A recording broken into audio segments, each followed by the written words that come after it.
நேசிக்கிற நல்ல தகப்பனே, இந்த நாளுக்காக உமக்கு நன்றி செலுத்துகிறோம். இந்த நாளிலும் கூட உம்மை ஆராதிக்கவும், உடைய வசனங்களை தியானிக்கவும் கர்த்தர் கொடுத்த ஸ்லாக்கியத்திற்காய் நன்றி. நீர் எங்களோடு பேச நாங்கள் ஜெபிக்கிறோம். நீர் பெருகவும் நாங்கள் சிறுகவும் கர்த்தர் எங்களுக்கு கற்றுக் கொடுப்பீராக. எங்களோடு இருந்து வழி நடத்துவீராக. இயேசுவின் நாமத்தில் ஜெபிக்கிறோம் எங்கள் நல்ல பிதாவே. ஆமென்.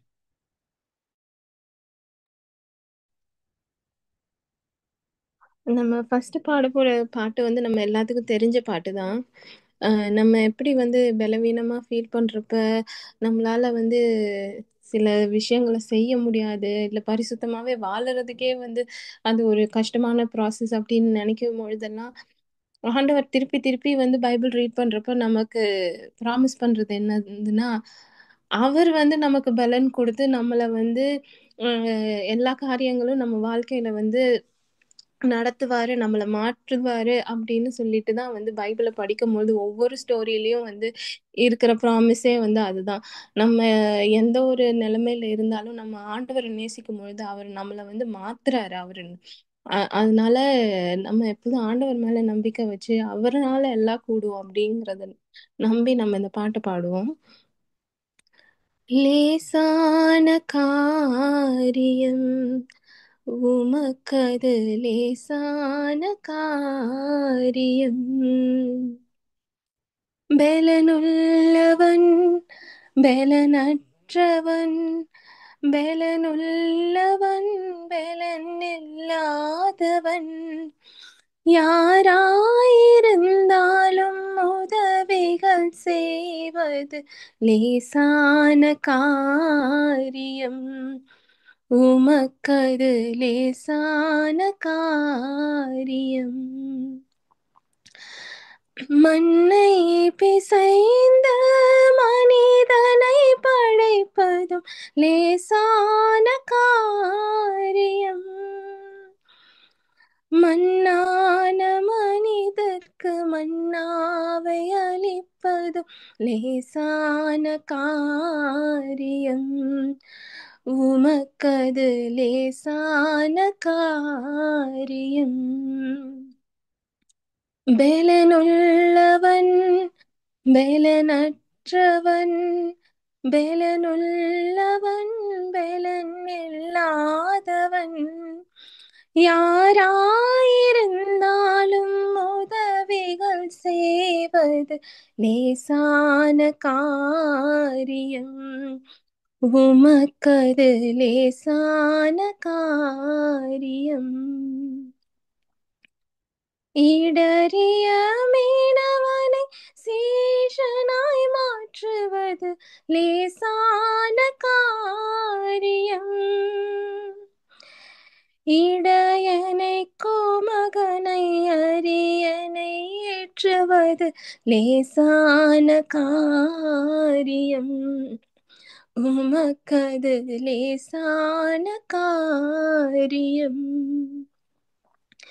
பெலனுள்ளவன் பெலனற்றவன், பெலனுள்ளவன் பெலன் இல்லாதவன், யாராயிருந்தாலும் உதவிகள் செய்வது லேசான காரியம். இயேசுவுக்கு லேசான காரியம்.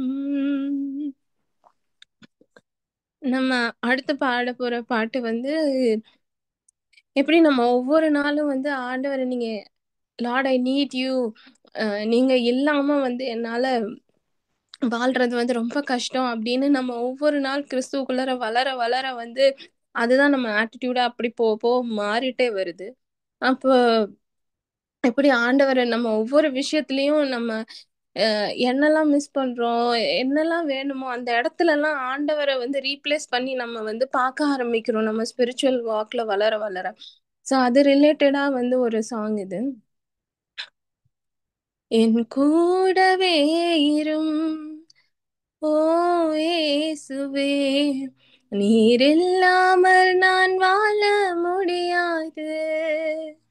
என் பக்கத்திலே இரும் ஓ இயேசுவே, நீர் இல்லாமல் நான் வாழ முடியாது. இருளான வாழ்க்கையிலே வெளிச்சமானிரே, உயிரற்ற வாழ்க்கையிலே ஜீவனானிரே, என் வெளிச்சமும் நீரே, என் ஜீவனும் நீரே, எனக்கெல்லாமே நீங்க தானப்பா, என் கூடவே இரும் ஓ இயேசுவே, நீர் இல்லாமல் நான் வாழ முடியாது. கண்ணீர் சிந்தும் நேரத்தில் நீர் தாயுமானீரே, காயப்பட்ட நேரத்தில் நீர் தகப்பனானீரே, என் அம்மாவும் நீரே, என் அப்பாவும் நீரே, எனக்கெல்லாமே நீங்க தானப்பா, என் கூடவே இரும் ஓ இயேசுவே, நீர் இல்லாமல் நான் வாழ முடியாது. வியாதியின் நேரத்தில் வைத்தியரானிரே, சோதனை நேரத்தில் நண்பனானிரே, என் வைத்தியர் நீரே, என் நண்பரும் நீரே, எனக்கெல்லாமே நீங்க தானப்பா, என் கூடவே இரும் ஓ இயேசுவே, நீர் இல்லாமல் நான் வாழ முடியாது. என் பக்கத்திலே இரும் ஓ இயேசுவே, நீர் இல்லாமல் நான் வாழ முடியாது. என் பக்கத்திலே இரும் ஓ இயேசுவே, நீர் இல்லாமல் நான் வாழ முடியாது. ஏசப்பா ஸ்தோத்திரம் ஆண்டவரே. ஆண்டவரே, இந்த நேரத்திலும் அப்பா நாங்க கூடி வர நீர் செய்த கிருபைக்காக ஆண்டவரே நன்றி இயேசு சுவாமி. ஆண்டவரே, இந்த நேரத்திலும் நாங்க கேட்கிற இந்த வசனங்கள், இந்த வார்த்தைகள் ஆண்டவரே, இந்த சத்தியம் ஆண்டவரே எங்க வாழ்க்கையில ஒரு விடுதலை உண்டு பண்ணட்டும். ஆண்டவரே, எங்களை ஆண்டவரே உம்முடைய சாயலிலும் உம்முடைய ரூபத்திலையும் ஆண்டவரே உம் வார்த்தைகள் எங்களை மாத்தட்டும். ஆண்டவரே ஏசப்பா, எங்க கூட இருங்க. ஆண்டவரே, எங்களை வழி நடத்துங்க. பரிசுத்த ஆவியானவரே, எங்களை ஆளுகை செய்து எங்க மனக்கண்களை திறந்து எங்களுக்கு ஆண்டவரே சகல சத்தியத்தின் வழியாகவும் எங்களை வழி நடத்தி செல்லுங்க. நேசிக்கின்ற இயேசு கிறிஸ்துவின் மூலம் ஜெபம் கேளும் பிதாவே, ஆமென். Amen, amen. Praise the Lord. கர்த்தருடைய நாமத்துக்கு மகிமை உண்டாகட்டும். இந்த நாளிலும் மத்தியில் இருக்கிற சிஸ்டர் ஃபாத்திமா ரோசரி அவர்கள் கர்த்தருடைய வார்த்தையை பகிர்ந்து கொள்வார்கள். Price the Lord. Praise the Lord. Price the Lord. ஜெபிப்போம். எங்களை அதிகமாய் நேசிக்கும் எங்கள் ஆண்டவராய் இயேசுவே, உமது நாமத்தினாலே கூடியிருக்கிற எங்கள் மத்தியிலே நீர் இறங்கி வந்திருப்பதற்காக உமக்கு நன்றி செலுத்துகிறோம். உம்மை ஆராதிக்கிறோம் அப்பா. நாங்கள் செலுத்திய ஆராதனையை நீர் சுகந்த வாசனையாக ஏற்றுக்கொண்டதற்காக நன்றி ஆண்டவரே. உமது வசனத்தை தியானிக்க நீர் கொடுத்த இந்த நேரத்திற்காக நன்றி இயேசுவே. என்னை மறைத்து நீர் பேசும் ஆண்டவரே, அடியவர்கள் கேட்கிறோம். ஆமென். வாசிக்கலாம். பிரசங்கியின் புத்தகம் 7ஆம் அதிகாரம் 8ஆம் வசனம். ஒரு காரியத்தின் துவக்கத்தை பார்க்கிலும் அதன் முடிவு நல்லது. பெருமை உள்ளவனை பார்க்கிலும் அவ்வளவு. பொறுமை உள்ளவன் உத்தமன். ஓகே. இன்றைய பைபிள் ஸ்டடியில இந்த வசனத்தை குறித்து நாம் தியானிக்கலாம். இதே வசனத்தை ஆர்சி பைபிள் நாம் வாசித்தோமானால், ஒன்றின் தொடக்கமல்ல முடிவே கவனிக்கத்தக்கது என்று எழுதப்பட்டது. தொடக்கம் எப்படி வேணா இருக்கலாம், ஆனா அதனுடைய முடிவு தான் முக்கியம். ஒரு வருடம் முடியும் போது அடுத்த வருடம் ஆரம்பமாகிறது. நம்முடைய பாவ வாழ்க்கை முடியும் போது பரிசுத்த வாழ்க்கை ஆரம்பமாகிறது. நம்முடைய வேதனையும் துக்கமும் முடியும் போது சந்தோஷமும் மகிழ்ச்சியும் ஆரம்பமாகிறது. அதுபோல இக்கால நன்மைகளை பார்க்கிலும் இனிவரும் மகிமை மேலானது. அதே போல இந்த உலகத்தின் ஆசீர்வாதங்களை பார்க்கிலும் நித்திய ஜீவனின் ஆசீர்வாதங்கள் உன்னதமானவை. ஒரு வருடத்தை நாம் ஆரம்பிக்கும் போது புது வருட வாக்குத்தத்த கூட்டத்துல பங்கெடுத்து அநேக தீர்மானங்களோட நம்ம அந்த வருடத்தை ஆரம்பிப்போம். தினம் வேதம் வாசிப்போம், 1 மணி நேரம் ஜெபிப்பேன், ஊழியத்துல பங்கெடுப்பேன் என்று பல தீர்மானங்களோட நம்ம வருடத்தை ஆரம்பிப்போம். ஆனால் அந்த தீர்மானங்களை எல்லாம் பாதியிலே பலர் பழக்க விட்டு விடுவார்கள். ஆனால் வேதம் என்ன சொல்லுகிறது? மத்தேயு 10:22 வாசி.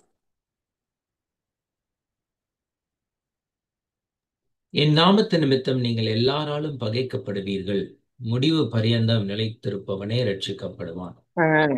எப்படி எப்படி இருந்தாலும் அந்த முடிவு ரொம்ப முக்கியம். முடிவு பரியந்தம் ரட்சிக்க நிலைத்திருப்பவன் தான் ரட்சிக்கப்படுவான் என்று நம்ம ஆண்டவர் இயேசு கூறுகிறார். நமக்கு எல்லாருக்கும் ஒரு கதை தெரியும், அந்த முயலும் ஆமையும் கதை தெரியும். 2 பேருக்கும் நடந்த ஓட்ட பந்தயத்துல ஆரம்பத்துல முயல் உற்சாகமா ஓடும், அடிக்கடி திரும்பி பார்த்து ஆமை மெதுவாக வருவதை பார்த்து கேலி செய்யும். ஆனா ஆமை வருவதற்குள் நாம் சிறிது நேரம் இளைப்பாறலாம் என்று நினைத்த முயல் தூங்க ஆரம்பிக்கிறது. ஆமை என்ன செய்து விடாமுயற்சியோடும் மன உறுதியோடும் நடந்து அது ஓட்டத்தை வெற்றிகரமாக முடித்தது. அதுபோலத்தான் நம் ஆவிக்குரிய வாழ்க்கையிலும் துவக்கத்தில் காட்டுகிற அந்த முக்கியத்துவத்தையும் ஆர்வத்தையும் வாழ்க்கையின் இறுதி வரை காட்டுவதில்லை. ஆவியிலே சிலர் துவங்குகிறார்கள், மாம்சத்திலே முடித்து விடுகிறார்கள். அற்பமாய் ஆரம்பிக்கப்பட்ட சிலரது வாழ்க்கை பயணம் முடிவிலே ஆசீர்வதிக்கப்பட்டதாய் தேவன் பயன்படுத்தும் பாத்திரமாய் மாறியதை கூட பார்க்கலாம். உதாரணமாக டிஎல் மூடி என்ற ஒரு புகழ்பெற்ற ஒரு ஊழியக்காரர். அவரது துவக்கம் என்ன தெரியுமா? ஞாயிறு ஓய்வு நாள் பள்ளிக்கு போகாமல் தெருக்களில் விளையாடி கொண்டிருக்கும் குழந்தைகளை கூட்டி சேர்த்து சண்டே கிளாஸுக்கு அழைத்து வர வேண்டிய வேலைதான் அவருடைய வேலை. குழந்தைகள் என்ன பண்ணுவாங்க, இவரை பார்த்த உடனே பயந்து ஓடி வீட்டுக்குள்ள கட்டிலுக்கடியில எல்லாம் போய் ஒளிஞ்சுக்குவாங்களாம். இவர் அவர்களை விடாமல் தேடி கண்டுபிடித்து அவர்களோடு அன்பாக பேசி அவர்களை இடுப்பிலும் தோளிலும் தூக்கி கொண்டு சண்டே கிளாஸ்ல சேர்த்து விடுவாராம். இதுதான் இவரது ஊழியத்தின் துவக்கம். இந்த சிறிய பணியில் அவர் உண்மையும் உத்தமமுமாக இருந்தபடியால் முடிவில் கர்த்தர் உலக பிரசித்தி பெற்ற ஊழியராக அவரை உயர்த்துகிறார். அவர் ஒரு கையில் அமெரிக்காவையும் மறு கையில் ஐரோப்பாவையும் ஏந்தி தூக்கி எடுத்து தேவ சிங்காசனத்துக்கு முன்பாக உயர்த்துகிற தெய்வீக பலம் உள்ளவராக விளங்கினார் என்று நாம் பார்க்கிறோம். சிலருடைய வாழ்க்கை அற்பமாய் ஆரம்பிக்கப்பட்டாலும் கூட கர்த்தரோடு ஆரம்பிக்கப்பட்டால் ஆவிக்குரிய வாழ்க்கை வளர்ந்து கொண்டே போகும். அவர்கள் பலன் கொண்டவர்களாக விளங்குவார்கள். இன்றைய நாளிலே நாம் வேதத்தில் சிலரை குறித்து தியானிக்கலாம். அவர்கள் தங்கள் வாழ்க்கையை எப்படி ஆரம்பித்தார்கள், எப்படி முடித்தார்கள் என்று பார்க்கலாம். முதலில் சிலரது வாழ்க்கையின் துவக்கம் அற்புதமாக இருந்ததையும் முடிவிலே விழுந்து போனதையும் குறித்து நாம் இப்போது தியானிக்கலாம். முதலாவது சிம்சோனை குறித்து நாம் பார்க்கலாம். கர்த்தர் சிம்சோனை தெரிந்து கொண்டதற்கு முக்கியமான காரணம் என்னன்னா, 40 ஆண்டுகளாக பெலிஸ்தரிடம் சிறைப்பட்டிருந்த இஸ்ரவேல் மக்களை பெலிஸ்தரிடமிருந்து விடுவிக்க வேண்டும் என்பதே அவருடைய நோக்கம். சிம்சோனை அவர் தெரிந்து கொண்டதற்கு வாசிக்கலாம். நியாயாதிபதிகள் 13ஆம் அதிகாரம் 1 முதல் 5 வரை. இஸ்ரவேல் புத்திரர் மறுபடியும் கர்த்தரின் பார்வைக்கு பொல்லாப்பானதை செய்தபடியால் கர்த்தர் அவர்களை 40 வருஷம் அளவும் பெலிஸ்தர் கையில் ஒப்புக் கொடுத்தார். அப்பொழுது தான் வம்சத்தான் ஆகிய சோரா ஊரானான ஒரு மனுஷன் இருந்தான். அவன் பேர் மனோவா. அவன் மனைவி பிள்ளை பெறாத மலடியாய் இருந்தாள். கர்த்தருடைய தூதனானவர் அந்த ஸ்திரீக்கு தரிசனமாகி அவளை நோக்கி, இதோ பிள்ளை பெறாத மலடியான நீ கர்ப்பம் தரித்து ஒரு குமாரனை பெறுவாய். ஆதலால் நீ திராட்சை ரசமும் மதுபானமும் குடியாதபடிக்கும் தீட்டானது ஒன்றும் புசியாதபடிக்கும் எச்சரிக்கையாயிரு. நீ கர்ப்பம் தரித்து ஒரு குமாரனை பெறுவாய். அவன் தலையின் மேல் சவரன் கத்தி படலாகாது. அந்த பிள்ளை பிறந்தது முதல் தேவனுக்கு என்று நசரேயனாயிருப்பான். அவன் இஸ்ரவேலை பெலிஸ்தரின் கைக்கு நீங்கலாக்கி ரட்சிக்கத் தொடங்குவான் என்றார். இதுதான் தேவன்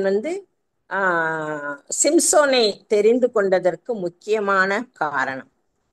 அப்ப அந்த குழந்தை பாக்கியம் இல்லாத மனோவா தம்பதியை தேர்ந்தெடுத்து அவர்களுக்கு பிள்ளை வரம் கொடுத்து அந்த குழந்தை பிறந்தது முதல் மரணம் மட்டும் தேவனுக்கென்று நசரேனாய் இருப்பான் என்று தேவன் கூறுகிறார்.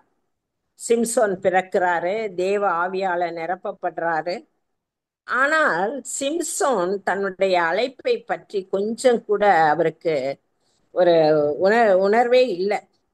அவர் என்ன செய்யறாரு, திம்னாத்துக்கு போகிற வழியில் ஒரு பெலிஸ்திய பெண்மேல் மோகம் கொண்டு பெற்றோரின் விருப்பத்திற்கு மாறாக அவர் திருமணம் செய்து கொள்கிறார்.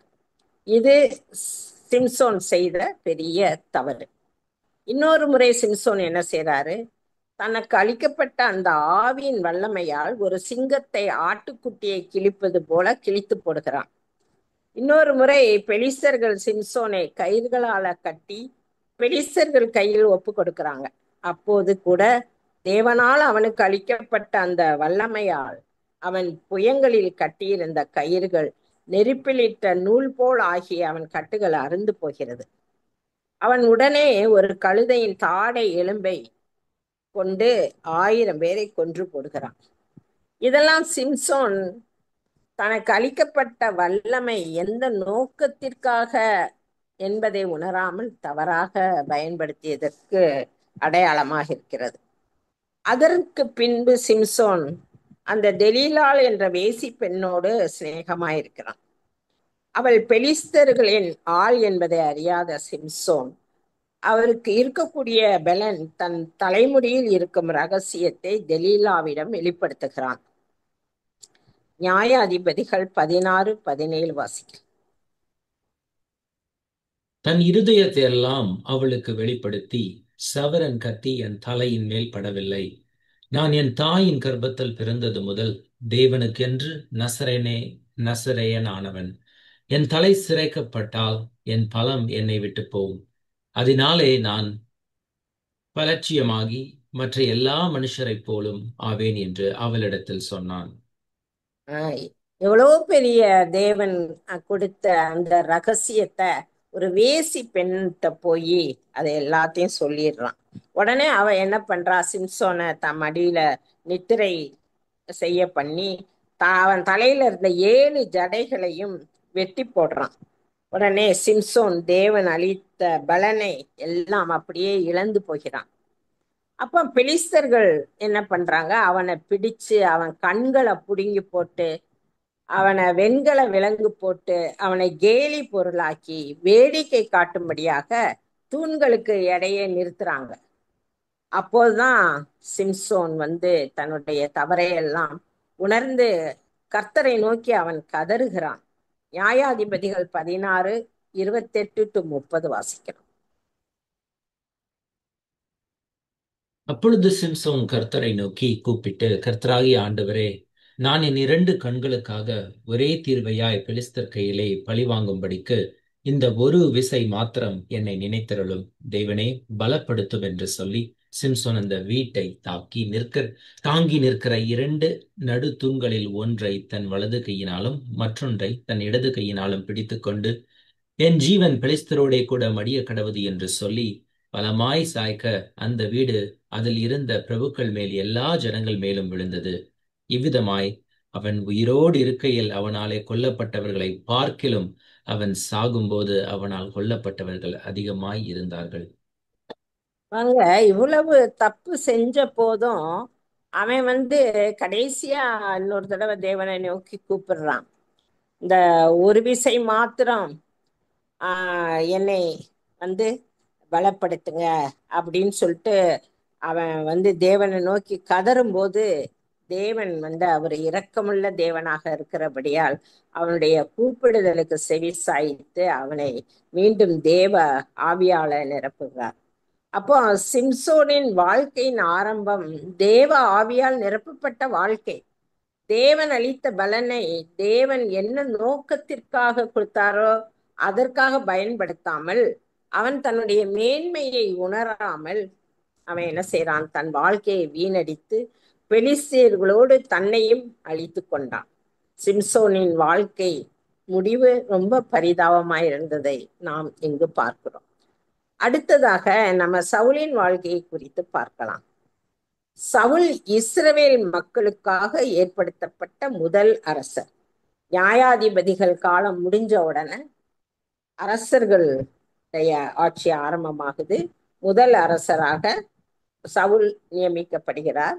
வாசிக்கலாம் 1 சாமுவேல் 9:1-2. பென்யமின் கோத்திரத்தாரில் கீஸ் என்னும் பேருள்ள மகா பராக்கிரமசாலியான ஒரு மனுஷன் இருந்தான். அவன் பென்யமின் கோத்திரத்தான் ஆகிய அபியாவின் மகனான பெகோரத்துக்கு பிறந்த சேரோரின் புத்திரனாகிய அபியேலின் குமாரன். அவனுக்கு சவுல் என்னும் பேருள்ள சௌந்தரியமான வாலிபனாகிய ஒரு குமாரன் இருந்தான். இஸ்ரவேல் புத்திரரில் அவனை பார்க்கிலும் சௌந்தரியவான் இல்லை. எல்லா ஜனங்களும் அவன் தோளுக்கு கீழே இருக்கத்தக்கதாக உயரம் உள்ளவனாயிருந்தான். ம். சவுலை குறிச்சு அவன் எவ்வளவு அழகுள்ளவன், எவ்வளவு உயரம் உள்ளவன். அப்போ அந்த பென்யமீன் கோத்திரத்துல சவுலை ராஜாவாக ஏற்படுத்துறதற்காக ஆண்டவர் சாமுவேல்கிட்ட சொல்றார். அப்போ அனைத்து இஸ்ரவேல் மக்களிலும் அரசராக தேர்ந்தெடுக்கப்பட்டு சாமுவேல் தீர்க்கதரிசியால அவரை அபிஷேகம் பண்ணப்படுறாரு. இப்படி அவருடைய ஆரம்பம் ரொம்ப ஆரவாரமாக ஆரம்பிக்கப்பட்ட அவருடைய வாழ்க்கையில சவுல் நிறைய தப்புகளை பண்றார். அவர் சவுல அரசராக நியமிக்க அபிஷேகம் பண்ணோன்ன சாமுவேல் தீர்க்கதரிசி நிறைய ஒரு அறிவுரைகள், ஒரு அதிகாரம் முழுவதுமே அந்த சவுல் அரசருக்கும் அந்த இஸ்ரவேல் மக்களுக்கும் பல அறிவுரைகளை கூறி கடைசியாக 25ஆம் வசனத்துல என்ன சொல்றாரு? வாசிக்கலாமா?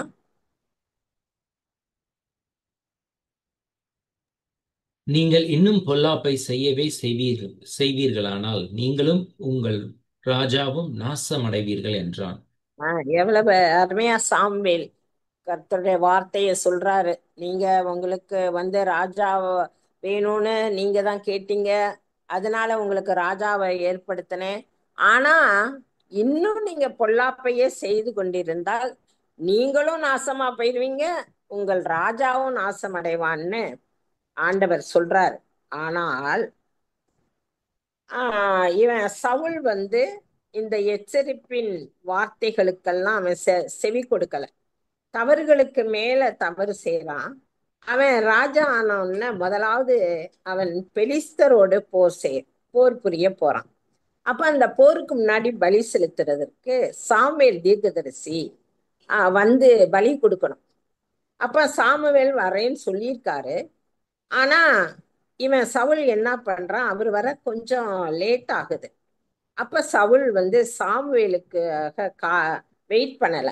உடனே இவனே சர்வாங்க தகன பலிகளையும் சமாதான பலிகளையும் அவனே செலுத்தி கர்த்தரின் கட்டளைகளுக்கு கீழ்ப்படியாமல் போயிடுறாரு. இதை நாம் வாசிக்கலாம். 1 சாமுவேல் 13:8-14. அவன் தனக்கு சாமுவேல் குறித்த காலத்தின்படி 7 நாள் மட்டும் காத்திருந்தான். சாமுவேல் கில்காலுக்கு வரவில்லை. ஜனங்கள் அவனை விட்டு சிதறி போனார்கள். அப்பொழுது சவுல், சர்வாங்க தகன பலியையும் சமாதான பலிகளையும் என்னிடத்தில் கொண்டு வாருங்கள் என்று சொல்லி சர்வாங்க தகன பலியை செலுத்தினான்.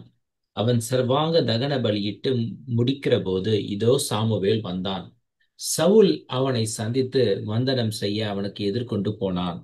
நீர் செய்தது என்ன என்று சாமுவேல் கேட்டதற்கு சவுல், ஜனங்கள் என்னை விட்டு சிதறி போகிறதையும் குறித்த நாட்களின் திட்டத்திலே நீர் வராததையும் பெலிஸ்தர் மிக்மாசிலே கூடி வந்திருக்கிறதையும் நான் கண்டபடியினாலே கில்காலில் பெலிஸ்தர் எனக்கு விரோதமாய் வந்து விடுவார்கள் என்றும் நான் இன்னும் கர்த்தருடைய சமூகத்தை நோக்கி விண்ணப்பம் பண்ணவில்லை என்றும் எண்ணி துணிந்து சர்வாங்க தகன பலியை செலுத்தினேன் என்றான். சாமுவேல் சவுலை பார்த்து, புத்தியீனமாய் செய்தீர். உம்முடைய தேவனாகிய கர்த்தர் உமக்கு விதித்த கட்டளையை கைக்கொள்ளாமற் போனீர். மற்றபடி கர்த்தர் இஸ்ரவேலின் மேல் உம்முடைய ராஜ்ய பாரத்தை என்றைக்கும் ஸ்திரப்படுத்துவார். இப்பொழுதோ உம்முடைய ராஜ்யபாரம் நிலை நிற்காது. கர்த்தர் தம்முடைய இருதயத்திற்கு ஏற்ற ஒரு மனுஷனை தமக்கு தேடி அவனை கர்த்தர் தம்முடைய ஜனங்களின் மேல் தலைவனாய் இருக்க கட்டளையிட்டார். கர்த்தர் உமக்கு விதித்த கட்டளையை நீர் கைக்கொள்ளவில்லையே என்று சொன்னான். பாருங்க,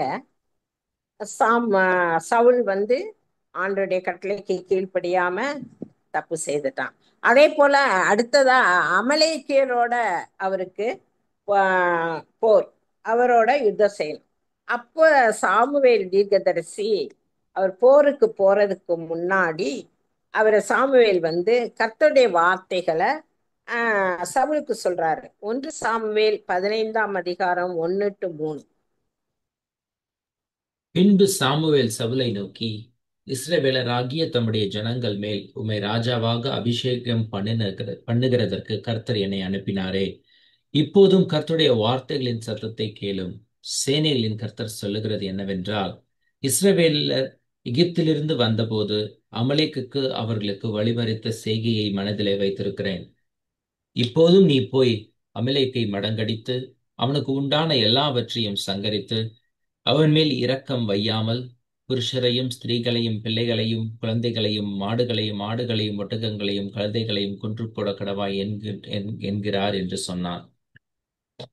சாமுவேல் வந்து எச்சரிக்கிறாரு, நீ நீ அமலேக்கியரோட போர் புரியும் போது நீ வந்து அவங்களையெல்லாம் எல்லாத்தையும் கொண்டு போட்டுரு. நீ எல்லாத்தையும் வந்து குழந்தைகள், மாடுகள், ஆடுகள், ஒட்டகங்கள் எல்லாத்தையும் கொன்று போட கடவாய் அப்படின்னு ஆண்டவருடைய வார்த்தைய சாமுவேல் தீர்க்கதரிசி சொல்றாரு. ஆனா போர்ல சவுல் வந்து வெற்றி பெறான். ஆனால் சவுல் ஆண்டவருடைய வார்த்தைகளுக்கு கீழ்ப்படியாமல் அமலேக்கிய மன்னன் ஆகாகை வந்து உயிரோட விட்டுறான். அப்ப எல்லா பொருட்களையும் அழிக்கும்படி ஆண்டவர் சொல்றாரு. ஆனா இவர் என்ன செய்யறாரு? முதல் தரமான ஆடுகளில் முதல் தரமானவைகளையும் நலமான எல்லாவற்றையும் கைப்பற்றி எடுத்துக்கொள்கிறான். அது வந்து கர்த்தருடைய பார்வைக்கு ரொம்ப व्यसனமாய் இருந்தது. அப்போது சாமுவேல்கிட்ட கர்த்தர் வந்து என்ன சொல்றாருங்கிறத 1 சாமுவேல் 15 10-11 வசனங்களை வாசிக்கிறோம். அப்பொழுது கர்த்தருடைய வார்த்தை சாமுவேலுக்கு உண்டாகி அவர் சொன்னது, நான் சவுலை ராஜாவாக்கினது எனக்கு மனஸ்தாபமாய் இருக்கிறது. அவன் என்னை விட்டு திரும்பி என் வார்த்தைகளை நிறைவேற்றாமற் போனான் என்றார். அப்பொழுது சாமுவேல் மனம் நொந்து ராம் முழுவதும் கர்த்தரை நோக்கி கூப்பிட்டான். பாருங்க, இதுக்கும் அமலேக்கியரோட போர் புரிந்தப்பையும் ஆண்டோடைய வார்த்தைகளுக்கு அவன் கீழ்ப்படியல. அதற்கு பின்னாடி கர்த்தர் சாமுவேலிடம் தாவீதை அபிஷேகம் பண்ணும்படி சொல்றாரு. தாவீது சவுலின் அபிஷேகம், அந்த சாமுவேல் அபிஷேகம் பண்றாரு தாவீத. சவுலோடைய அரசவையில தாவீது சேர்றாரு. கோலியாத்த முறியடித்து அவனை கொன்று போடுறாரு. அப்ப இந்த பெண்கள் இந்த வெற்றியை வந்து ஆடல் பாடலுடன் கொண்டாடுறாங்க. சவுல் கொன்றதோ 1000, தாவீது கொன்றதோ 10000. இன்னும் அரசாட்சி ஒன்றுதான் தாவீதுக்கு குறைவாய் இருக்கிறது என்று பெண்கள்லாம் ஆடி பாடிட்டு வர்ற அந்த ஆர்ப்பரிக்கும் சத்தத்தை சவுல் வந்து கேட்கிறான். உடனே கேட்டோன்னே அவன் தாவீதின் மேல பொறாமை கொண்டு காய்மகாரமாய் தாவீதை பார்த்து தாவீதை வந்து கொலை செய்ய பலமுறை முயற்சி செய்கிறார். ஆனால் கர்த்தர் தாவீதோடு இருந்ததால் தாவீது வந்து இவன் கொலை செய்ய முயற்சிக்கும் போதெல்லாம் தாவீது தப்பிச்சுக்கிறார். அப்ப கடைசியா சவுல் வந்து பெலிஸ்தரோடு போர் செய்ய போறாரு. அப்ப போர்ல வந்து இஸ்ரேலர் வந்து புறம் முதுகிட்டு ஓடுறாங்க. அப்போ பெலிஸ்தர்கள் என்ன செய்யறாங்க? சவுலையும் அவருடைய புதல்வர்கள் 3 வெட்டி கொன்று போட்டு விடுறாங்க. அதை வாசிக்கலாம். 1 சாமுவேல் 31 1-6. பெலிஸ்தர் இஸ்ரவேலோடே யுத்தம் பண்ணினார்கள். இஸ்ரவேலர் பெலிஸ்தருக்கு முன்பாக முறிந்தோடி கில்போவா மலையிலே வெட்டுண்டு விழுந்தார்கள். பெலிஸ்தர் சவுலையும் அவன் குமாரரையும் நெருக்கி தொடர்ந்து சவுலின் குமாரராகிய யோனத்தானையும் அபினதாபையும் மல்கிசுகாவையும் வெட்டி போட்டார்கள். சவுலுக்கு விரோதமாய் யுத்தம் பலத்தது. வில்வீரர் அவனை கண்டு நெருங்கினார்கள். அப்பொழுது சவுல் வில்வீரரால் மிகவும் காயப்பட்டு தன் ஆயுததாரியை நோக்கி, இந்த விருத்தசேதனம் இல்லாதவர்கள் வந்து என்னை குத்தி போட்டு என்னை அவமானப்படுத்தாதபடிக்கு நீ உன் பட்டயத்தை உருவி என்னை குத்தி போடு என்றான். அவனுக்கு ஆயுததாரி மிகவும் பயப்பட்டதினால் அப்படி செய்ய மாட்டேன் என்றான். அப்பொழுது சவுல் பட்டயத்தை நட்டு அதன் மேல் விழுந்தான். சவுல் செத்து போனதை அவன் ஆயுததாரி கண்டபோது அவனும் தன் பட்டயத்தின் மேல் விழுந்து அவனோட கூட செத்து போனான். அப்படியே அன்றைய தினம் சவுலும் அவன் 3 குமாரரும் அவன் ஆயுததாரியும் அவனுடைய எல்லா மனுஷரும் ஒருமிக்க செத்து போனார்கள். பாருங்க, சவுளுடைய வாழ்க்கை எப்படி முடிஞ்சு போயிடுச்சு. அவனுடைய குடும்பமே வந்து அப்படியே அழிஞ்சு போயிடுச்சு. அப்போ ஆரவாரமா முதல் இஸ்ரேல் மக்களுக்கு முதல் அரசராக ஆரம்பிக்கப்பட்ட சவுலோட வாழ்க்கை, அவனோட பெருமை, பொறாமை, காய்மகாரம், கொலை முயற்சி, தேவனுக்கு கீழ்ப்படியாம, இந்த பாவங்களால அவனுடைய வாழ்க்கை பரிதாபமாக முடிந்ததை நாம் இங்கு பார்க்கிறோம். அதே போல சாலமோன் அரசருடைய வாழ்க்கையை கூட பார்க்கலாம். இஸ்ரேலின் அரசராக 40 ஆண்டுகள் ஆட்சி செலுத்திய தாவீது அரசரின் மகன்தான் சாலமோன். தந்தைக்கு பின் இஸ்ரேலரை ஆட்சி செய்வதற்கு அவருடைய தந்தை தாவீதால் அரசராக நியமிக்கப்பட்டு ஆசாரியன் சாதோக்கால் அபிஷேகம் செய்யப்பட்டவர்தான் சாலமோன்.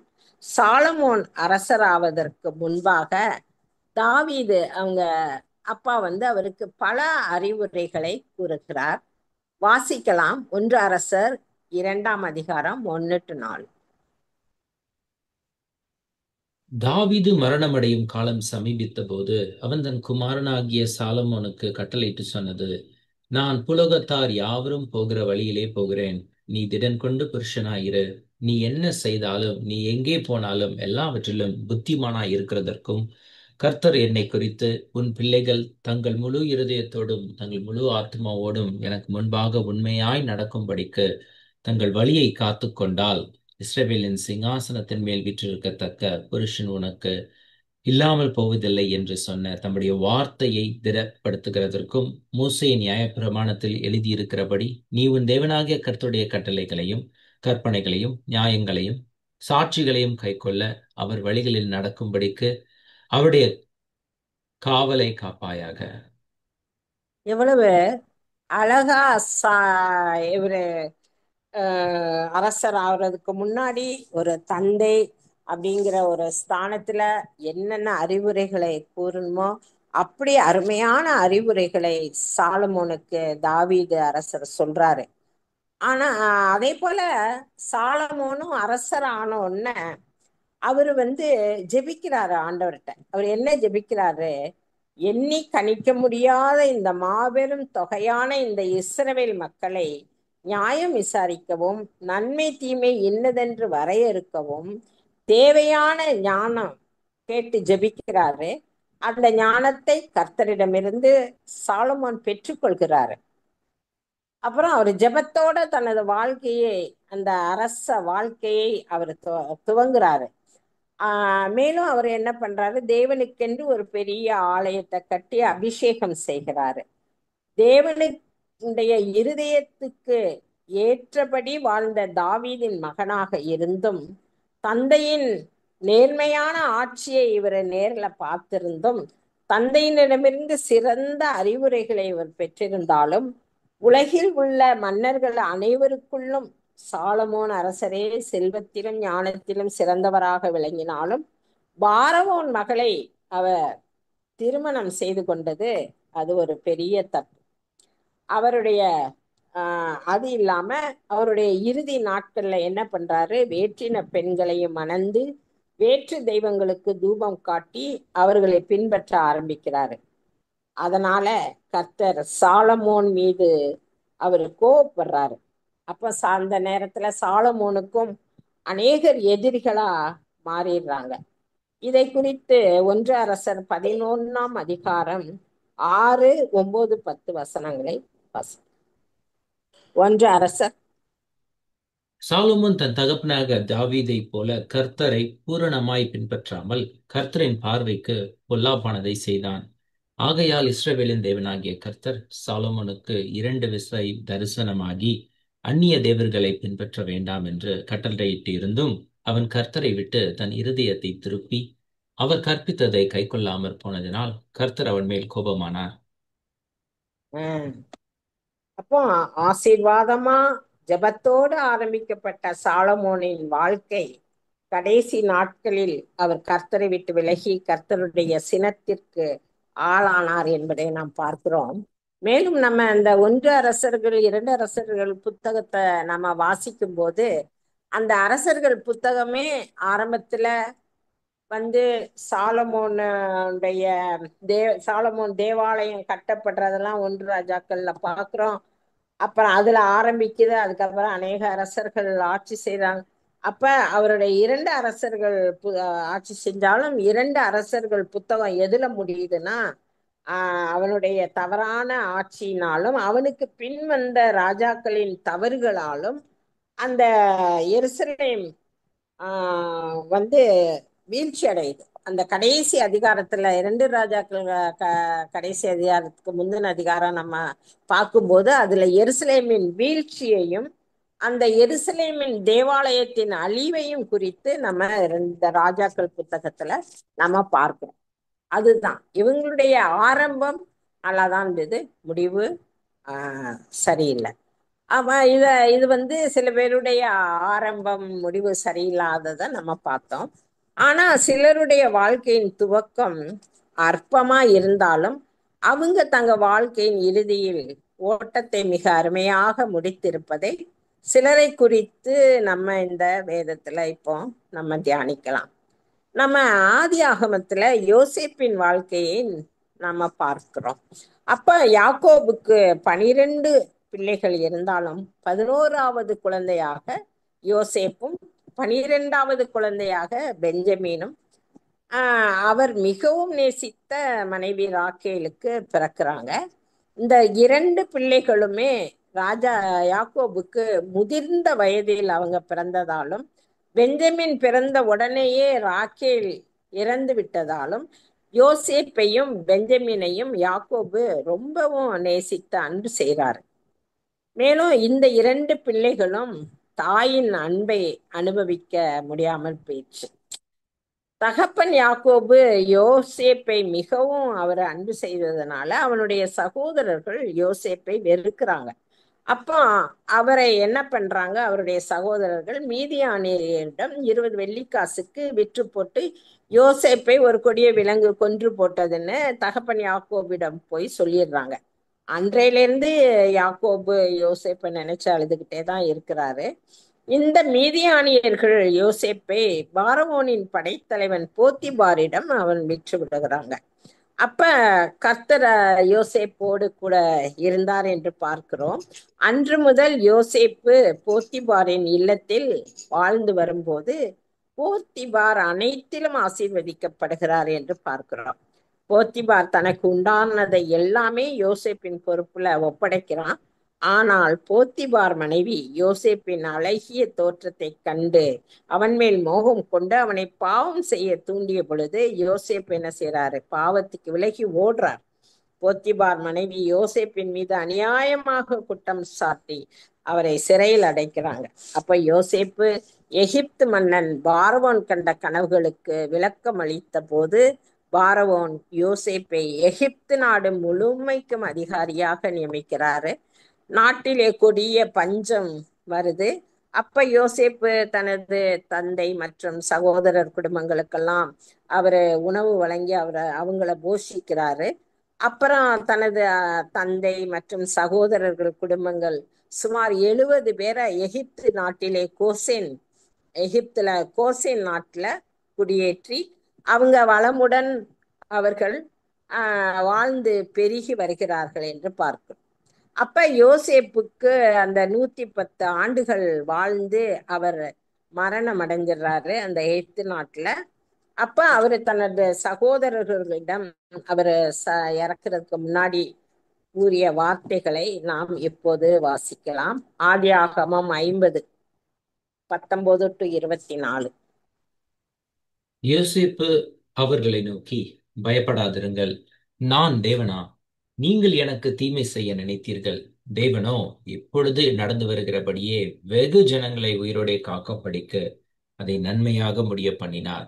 ஆதலால் பயப்படாதிருங்கள், நான் உங்களையும் உங்கள் குழந்தைகளையும் பராமரிப்பேன் என்று அவர்களுக்கு ஆறுதல் சொல்லி அவர்களோடே பட்சமாய் பேசினான்.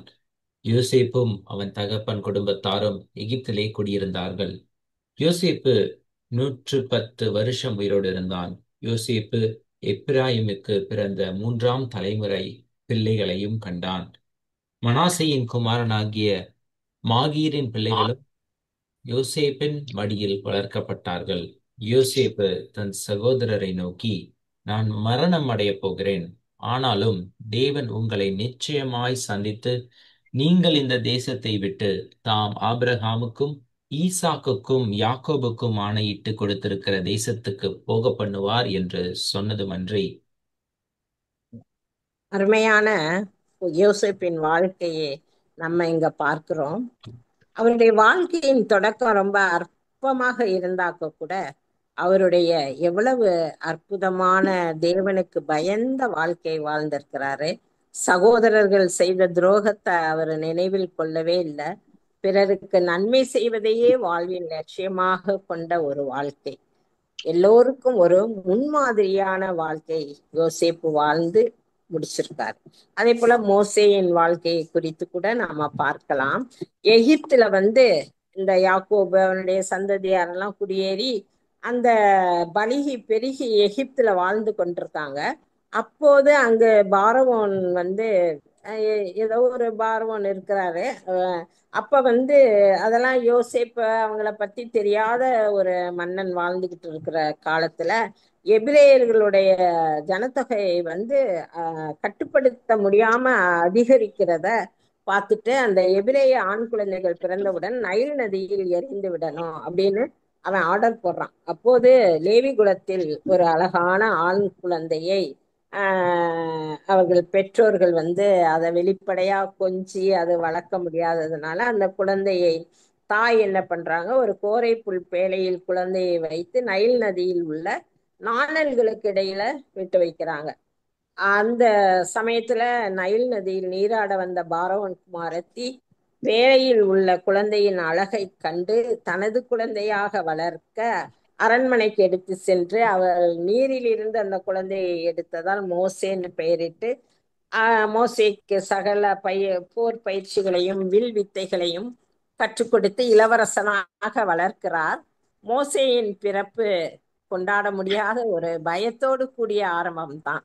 மோசே அரண்மனையில் வாழ்ந்தாலும் அவர் தான் எபிரேயன் என்று அவர் அறிந்ததால் ஒருமுறை ஒரு எகிப்தியன் ஒரு எபிரேயனை அடிப்பதை பார்க்க அவரால் பொறுக்க முடியல. அந்த எகிப்தியனை கொன்று போட்டோன்னே 40 வருடங்களாக பார்வோன் அரண்மனையில் இளவரசனாக வாழ்ந்த மோசே பார்வோனுக்கு பயந்து தப்பி மீதியான் நாட்டுல ஆடு மாடுகளை மேய்த்து கொண்டிருக்கிறார்.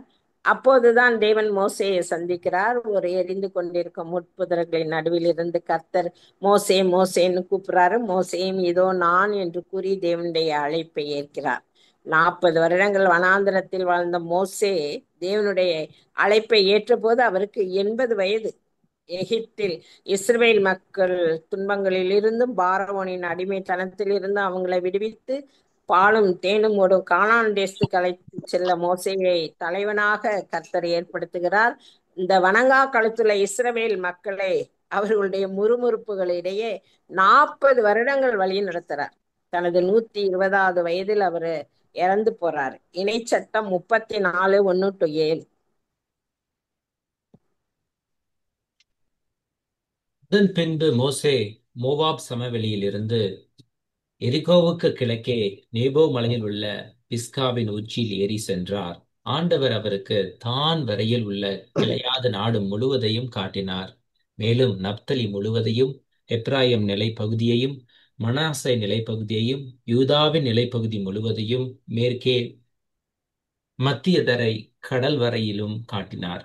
மற்றும் நேகேபையும் பேரீச்சையும் மாநகராகிய எரிகோ முதல் சோவார் வரையிலும் உள்ள நிலைப்பரப்பையும் காட்டினார். அப்பொழுது ஆண்டவர் மோசேக்கு உரைத்தது, நான் உன் வழிமரபினருக்கு கொடுப்பேன் என்று ஆபிரகாம், ஈசாக்கு, யாக்கோபு ஆகியோருக்கு ஆணையிட்டு கூறிய நிலம் இதுவே. உன் கண்களால் நீ அதை பார்க்கும்படி செய்துவிட்டேன். ஆனால் நீ அங்கே போக மாட்டாய். எனவே ஆண்டவர் கூறியபடியே அவர் தம் ஊழியர் மோசே மோவாபு நாட்டில் இறந்தார். மோவாபு நாட்டில் பெத்பகோருக்கு எதிரே உள்ள பள்ளத்தாக்கில் அவரை அடக்கம் செய்தார். ஆனால் இன்று வரை எந்த மனிதருக்கும் அவரது கல்லறை இருக்கும் இடம் தெரியாது. மோசே இறக்கும்போது அவருக்கு வயது 120. அவரது கண்கள் மங்கினதும் இல்லை, அவரது வலிமை குறைந்ததும் இல்லை. பாருங்க, மோசேயுடைய வாழ்க்கை எவ்வளவு ஒரு அற்புதமான ஒரு வாழ்க்கை. அவருடைய வாழ்க்கை மோசே பூமியில எல்லா மனிதரிலும் அவர் சாந்த குணமுள்ளவன், உண்மை உள்ளவன் என்று கர்த்தரால நற்சாட்சி பெற்ற மனுஷன். மோசேயின் வாழ்க்கையின் தொடக்கம் உயிருக்கே ஆபத்தான நிலையில தொடங்கினாலும் அவருடைய முடிவு மிக சிறப்பாக அமைந்ததை நாம் இங்கு பார்க்கிறோம். மோசே கானான் தேசத்திற்குள்ள நுழைய முடியாவிட்டாலும் கர்த்தர் மோசேக்கு கானான் தேசத்தை எல்லாம் காண்பிக்கிறார். மோசேயின் உடலை கர்த்தரே அடக்கம் செய்தார் என்று இங்கு நாம் வாசிக்கிறோம். அவருடைய வாழ்க்கை எவ்வளவு ஒரு அற்புதமான வாழ்க்கை என்பதை நாம் பார்த்து ஆச்சரியப்படுகிறோம். அதே போல தாவீதின் வாழ்க்கையிலும் கூட தாவீது ஒரு ஆடு மேய்ப்பனாக துவங்கிய வாழ்க்கை. சிறு வயதிலிருந்தே அவருடைய வாழ்க்கை கர்த்தரோடு இணைந்த வாழ்க்கை. இதற்கு சாட்சி அவர் எழுதிய சங்கீதங்கள் தான். தாவீது எப்போதுமே தன்னை உயர்த்தி பிடித்ததே இல்லை. ஒரு தாழ்ச்சி நிறைந்த உள்ளத்தோடு தேவனோடு தன் ஆத்மாவிலே எப்பொழுது உரையாடி கொண்டிருந்த ஒரு பக்தன் அவரு. எந்த காரியத்திலும் கர்த்தருடைய ஆலோசனையை கேட்காமல் அவர் துவங்கியதே இல்லை என்பதை பார்க்கிறோம். இறைவாக்கினர் நாத்தான் வழியாக தேவர் உணர்த்திய அனைத்து காரியங்களிலும் கீழ்ப்படிந்த மனிதர் தான் தாவீது. ஆனால் தாவீது என்றாலே அவர் பத்சேபாளுடன் செய்த பாவம்தான் எல்லோருக்கும் நினைவுக்கு வரும். ஆனால் அந்த பாவத்திற்காக இருதயம் நொறுங்குண்டு எழுதிய சங்கீதம் தான் 51வது சங்கீதம். அதுல 10, 11, 12, 17 வசனங்கள். இந்த 4 வசனத்தை மட்டும் வாசிக்கலாம். கடவுளே, தூயதோர் உள்ளத்தை என்னுள்ளே படைத்தருளும். உறுதி தரும் ஆவியை, புதுப்பிக்கும் ஆவியை என்னுள்ளே உருவாக்கி அருளும். உமது முன்னிலையில் இருந்து என்னை தள்ளிவிடாதேயும். உமது தூய ஆவியை என்னிடமிருந்து எடுத்து விடாதேயும். மீட்பின் மகிழ்ச்சியை மீண்டும் எனக்கு அளித்தருளும். தன்னார்வ மனம் தந்து என்னை தாங்கி அருளும். கடவுளுக்கு ஏற்ற பலி நொறுங்கிய நெஞ்சமே. கடவுளே, நொறுங்கிய குற்றம் உணர்ந்த உள்ளத்தை நீர் அவமதிப்பதில்லை.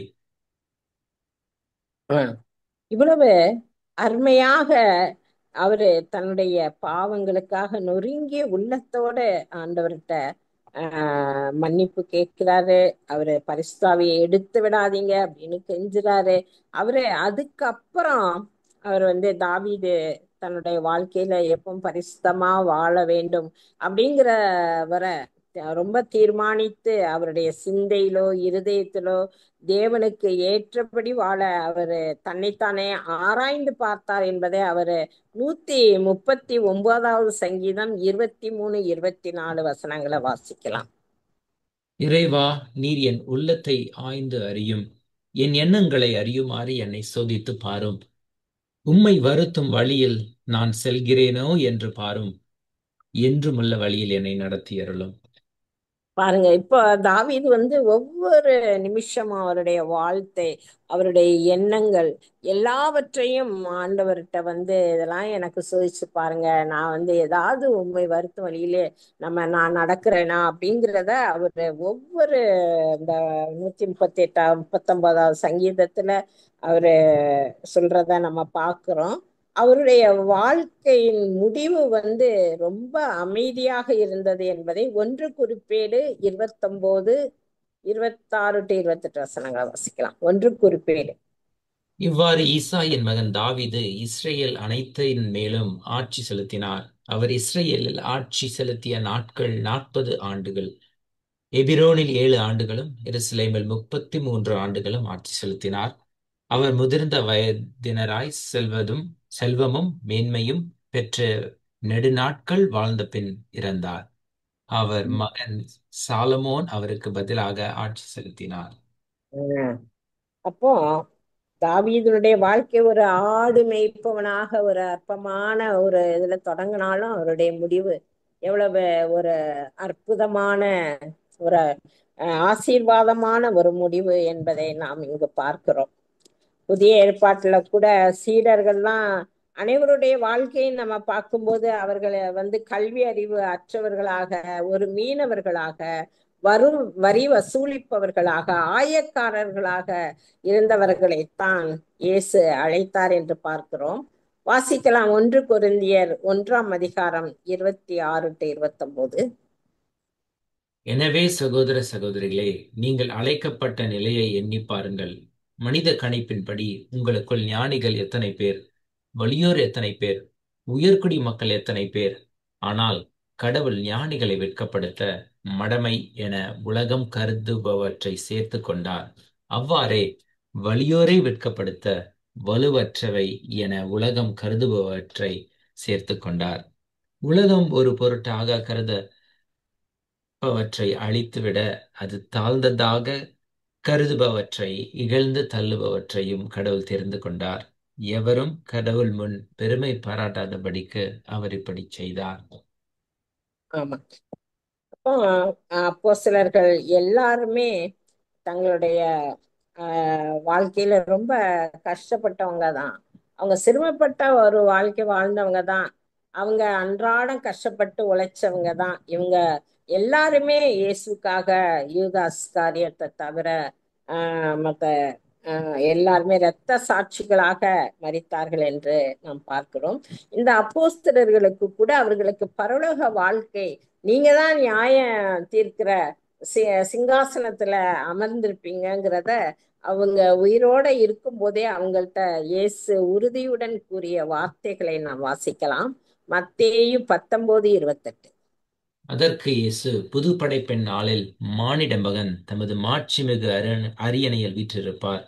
அப்பொழுது என்னை பின்பற்றிய நீங்களும் இஸ்ரேலின் மக்களின் 12 குலத்தவர்க்கும் நடுவர்களாய் 12 அரியணையில் வீற்றிருப்பீர்கள் என உறுதியாக உங்களுக்கு சொல்லுகிறேன். எவ்வளவு பெரிய ஆசீர்வாதம் பாருங்க இந்த அப்போஸ்தலர்களுக்கு. அப்போ அப்போஸ்தலருடைய வாழ்க்கை ஒரு அற்பமா ஆரம்பிச்சாலும் கூட அவர்களுடைய முடிவு பரியந்தம் அவர்கள் நிலைநிறுத்தி ஆண்டவருக்காக வாழ்ந்து அந்த பரலோக ராஜ்யம் அவங்களுக்கு நிச்சயிக்கப்பட்டதை நாம் இப்பொழுது பார்த்தோம். அதே போல பவுலை குறித்து நாம் வாசித்த இந்த செய்தியை முடிக்கலாம். பவுலோட வாழ்க்கையும் கூட அவர் சவுலாக இருந்தபோது அவர் திருச்சபையை துன்புறுத்தி ஸ்தேவானை கல்லெறிந்து கொள்வதிலையும் அவருக்கு ஷேர் இருந்தது.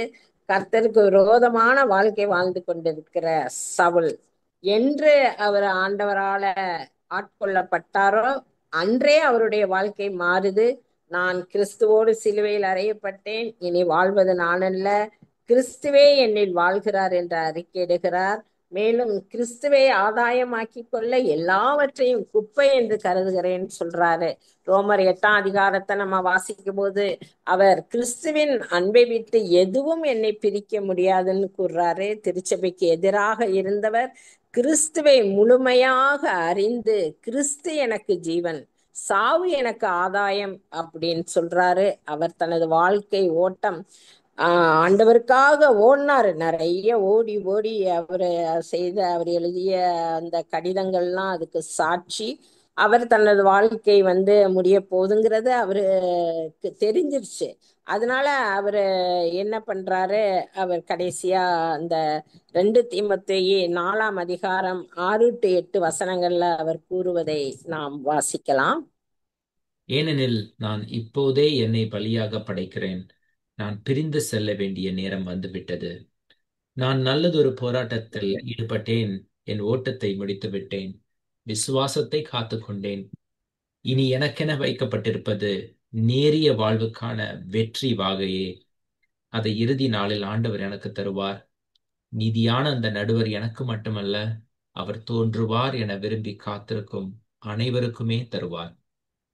பாருங்க, எவ்வளவு ஒரு தீர்க்கமான ஒரு நிச்சயமான ஒரு உறுதியோடு கூட அந்த பவுலின் வார்த்தைகள். அதே போலதான் அவருடைய ஆரம்பம் திருச்சபைக்கு எதிராக இருந்தாக்க கூட அவருடைய முடிவு மிகவும் அற்புதமான ஒரு முடிவை பார்க்கிறோம். அதே போலதான் நமக்கு இந்த உலக வாழ்க்கை நிரந்தரம் அல்ல. நமக்கு நிரந்தரமான வீடு பரலோகத்துல உள்ளது. ஒரு முட்டைக்குள் இருக்கிற அந்த கோழி குஞ்சு என்ன நினைக்கும்னா, அந்த முட்டைதான் உலகம் என்று நினைச்சு அந்த முட்டைக்குள்ள ரொம்ப மகிழ்ச்சியா இருக்குமா. ஆனா என்னைக்கு அது முட்டையிலிருந்து வெளியே வருதோ, அது பறந்து விரிந்த இந்த உலகத்தை பார்த்து ரொம்ப ஆச்சரியப்படும். இந்த உலகம் இவ்வளவு பெரிதா. அது போலத்தான் நாமும் முட்டை போன்ற இந்த சிறிய உலகத்துல நம்ம வாழ்ந்து கொண்டு இந்த உலகம்தான் நிரந்தரம் என்று ஒவ்வொருவரும் இஷ்டம் போல வாழ்ந்து கொண்டிருக்கிறோம். ஆனா இந்த உலகத்திற்கு நம்ம கண்களை மூடும்போது அந்த மகிமையான பறந்து விரிந்த பரலோகத்தை கண்டு நாம் ஆச்சரியப்பட போகிறோம். அதனால ஒரு பள்ளிக்கூட படிப்பா இருந்தாலும் சரி, விளையாட்டு போட்டியா இருந்தாலும் சரி, நம்ம எடுத்து செய்யக்கூடிய எந்த வேலையா இருந்தாலும் சரி, அதை முற்றுமுடிய நிறைவேற்ற வேண்டும். பாதியிலே நிறுத்திவிட்டால் எந்த பயனும் கிடையாது. நம்ம அதை சரியானபடி முடிக்க வேண்டுமென்றால் போராடணும். உழைக்கணும், முடிவு பரியந்தம் உழைக்கணும், போராடணும், அதுல வெற்றி பெறணும். முடிவு பரியந்தம் நிலைத்திருப்பவனே அப்படிங்கிறதுக்கு ஆங்கில பைபிள்ல எப்படி எழுதியிருக்குன்னா, Matthew 10:22 he who endures to the end will be saved. இதற்கு கடைசி மற்றும் எல்லாவற்றையும் சகித்து கொண்டிருப்பவன் அப்படிங்கிற அர்த்தத்துல அங்க எழுதப்பட்டிருக்கிறது. எப்படி என்றால், to suffer something painful or uncomfortable usually without complaining. சாதாரண ஓட்ட பந்தயத்துல கூட 2 பரிசு தான் தருவாங்க. ஆனா நம்ம கிறிஸ்தவர்களாகிய நாம் இன்னக வாழ்வை நோக்கி ஓடிக்கொண்டிருக்கிறோம். இந்த ஓட்ட பந்தயத்துல ஓட்டத்தை வெற்றியோடு முடிக்கிற அத்தனை பேருக்கும் பரிசு உண்டு. கிறிஸ்துவுக்காக, சுவிசேஷத்திற்காக நாம் போராடும் போது நம் வாழ்க்கையில் வர எல்லா உபத்திரவங்களையும், பிரச்சனைகளையும், போராட்டங்களையும், துன்பங்களையும் நாம் சகித்து முடிவு பரியந்தம் நாம் நிலை நிற்போம். ஜீவ கிரீடத்தை பெற்றுக்கொள்வோம். தேவனுக்கே மகிமை உண்டாகட்டும். Amen. Amen, amen. Praise the Lord. தேவனுக்கு மகிமை உண்டாகட்டும். மற்றவர்களுக்கு பிரயோஜனமாய் கர்த்தர் நம்மை பயன்படுத்தட்டும். சவுலை போல, பவுலை போல. ப்ரே பண்ணி க்ளோஸ் பண்ணிடுறீங்களாமா? Praise the Lord. நான் pray பண்ணலாம். சொல்லுங்க சிஸ்டர். நீங்க கண்டினியூ ஓகே. prayer. ப்ரேயர் பண்ணவா? ப்ரே பண்ணி க்ளோஸ் பண்ணிடுங்க. ஓகே. எங்களை அதிகமாய் நேசிக்கிற எங்கள் பரலோக தகப்பனே, நாங்கள் இந்த பைபிள் ஸ்டடியில் தியானித்த வேத வசனங்களுக்காக நன்றி கூறுகிறோம். உமது விலை மதிக்க முடியாத கல்வாரியில் நீர் சிந்திய இரத்தத்தால் மீட்டு கொள்ளப்பட்ட நாங்கள், எங்கள் துவக்கம் எப்படிப்பட்டதாக இருந்தாலும் எங்கள் ரட்சிப்பில் நாங்கள் முடிவு பரியந்தம் நிலைத்திருந்து உமது வருகையின் போது நாங்கள் காணப்படத்தக்கவர்களாய், ஜீவ கிரீடத்தை பெற்றுக்கொள்ளத்தக்கவர்களாய், உமக்கு கீழ்ப்படிந்து வாழ, உம் சித்தத்தின்படி வாழ கிருபை பாராட்டும்படியாக எங்கள் ஆவி, ஆத்மா, சரீரம் உமது கரத்திலே நாங்கள் ஒப்புக் கொடுக்கிறோம். எங்கள் ஆண்டவரும் மீட்பருமாகி எங்கள் அன்பு ஆண்டவராய் இயேசு கிறிஸ்துவின் நாமத்தில் வேண்டிக் கொள்கிறோம் பிதாவே. ஆமென், ஆமென். என் ஆத்மாவே கர்த்தரை ஸ்தோத்திரி, கர்த்தரை ஸ்தோத்திரி, என் முழு உள்ளமே அவருடைய பரிசுத்தம் உள்ள நாமத்தை ஸ்தோத்திரி. என் ஆத்மாவை கர்த்தரை ஸ்தோத்திரி, அவர் செய்த சகல உபகாரங்களை மறவாதே. ஆமென். Thank you all for joining